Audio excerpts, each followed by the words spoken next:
চাকৰি দিয়া নামত ধন সংগ্ৰহত অভিযুক্ত অসম চিকিৎসা মহাবিদ্যালয়ৰ চিকিৎসক ডাক্তৰ ৰজন্তা হাজৰিকাক লৈ অসম চিকিৎসা মহাবিদ্যালয়ৰ চিকিৎসকে প্ৰতিক্ৰিয়া আগবঢ়াইছে।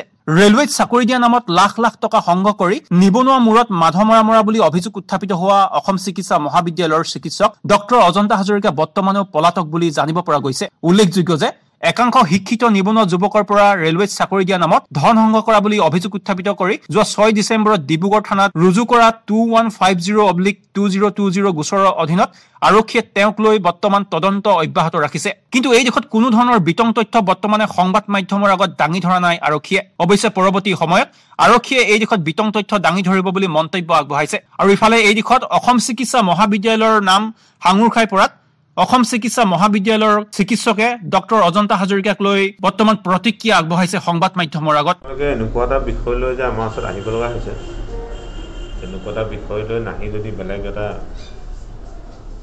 ইতিবাচক বিষয় লৈ আহিলেহেঁতেন তেতিয়াহ'লে আমাৰো কিবা কথা পাতিবলৈ ভাল লাগিলেহেঁতেন। কিন্তু এইটো এটা ইতিমধ্যে এটা অভিযোগ উত্থাপিত হৈছে। আমিও বহুতখিনি কথা সংবাদ মাধ্যমৰ পৰাহে পাইছোঁ। কাৰণ যদি আমাৰ শিক্ষকতাৰ ক্ষেত্ৰখনত বা চিকিৎসা দানৰ ক্ষেত্ৰখনত কিবা ঘটনা হ'লহেঁতেন, বোলে কোনোবা শিক্ষকতাৰ ক্ষেত্ৰত কিবা এটা অভিযোগ উত্থাপিত হৈছে বা তেখেতৰ পাঠদানৰ ক্ষেত্ৰত কিবা অভিযোগ উত্থাপিত হৈছে, তেখেতৰ চিকিৎসা প্ৰদানৰ ত্ৰুটি বিচ্যুতিৰ ক্ষেত্ৰত কিবা অভিযোগ উত্থাপিত হৈছে, তেতিয়াহ'লে আমি সেইটো ক্ষেত্ৰত নিশ্চয় মন্তব্য দিবলৈ আমি আগবাঢ়ি আহিম, কাৰণ সেইটো আমাৰ ক্ষেত্ৰখনৰ ভিতৰৰ কথা।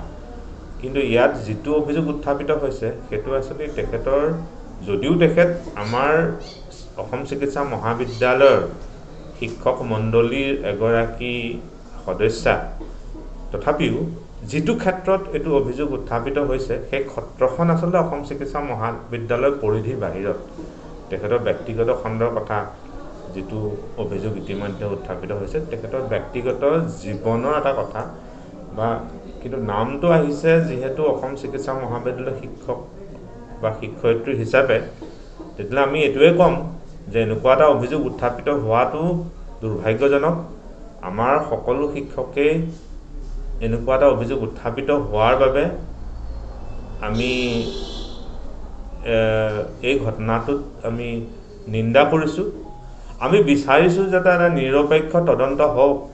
কথাষাৰ পৰিধিটো কৰ্মক্ষেত্ৰৰ লগত জড়িত নহয়, তথাপিও দাদাই যেনেকৈ কৈ আহিলে যে যিহেতু অভিযোগটো বেছ গভীৰ আৰু সেই অভিযোগে আমাৰ গোটেই বিদ্যালয়খনৰ ওপৰত এটা চেকা পেলাবৰ যিহেতু গভীৰতা আছে, গতিকে আমি বিচাৰোঁ যে এক নিৰপেক্ষ তদন্তৰ দ্বাৰা সেইটো হয়তো প্ৰতিষ্ঠিত বা খণ্ডিত হওক, যাতে সেই আমাৰ দাদাই কৈ অহাৰ নিচিনাকৈ আমাৰ এই ঐতিহ্যমণ্ডিত যোনখিনি আমাৰ অসম চিকিৎসা মহাবিদ্যালয়ৰ ওপৰত তাৰ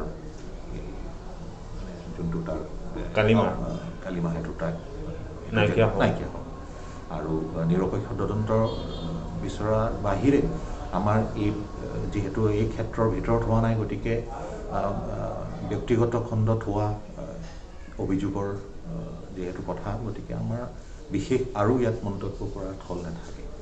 অৱশ্যে আৰক্ষী তদন্তৰ পাছতহে প্ৰকৃত তথ্য পোহৰলৈ আহিব। News desk report, RVTV।